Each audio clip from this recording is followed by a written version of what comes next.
దాటేటప్పుడు శివాలయానికి ప్రదక్షిణం చేస్తే ఒక్క మారు చేస్తే చాలు, 3 మార్లు చేస్తే విశేషం.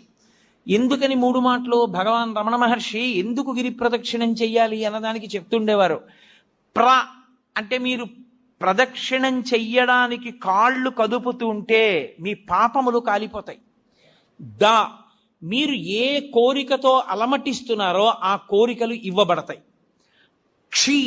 మీరు ఏ కోరిక లేకుండా ప్రదక్షిణం చేస్తుంటే అంటే జన్మ జన్మాంతరములందు చేసిన పాపములు కూడా కాలిపోతాయి. ఆఖరి ఊపిరి దగ్గర పాపపుణ్యములు లేని స్థితి కల్పించి మోక్షం ఇవ్వబడుతుంది. ప్రదక్షిణం, అందుకు శివాలయ ప్రదక్షిణం వచ్చింది. నేను కాదు, స్కాందంలోంచి సాక్షాత్ భగవాన్ రమణులు చెప్తుండేవారు కూర్చోబెట్టి ఎందుకు గిరి ప్రదక్షిణం చెయ్యాలో. కాబట్టి ప్రదక్షిణం 3 మార్లు చేస్తారు. ఎందుకు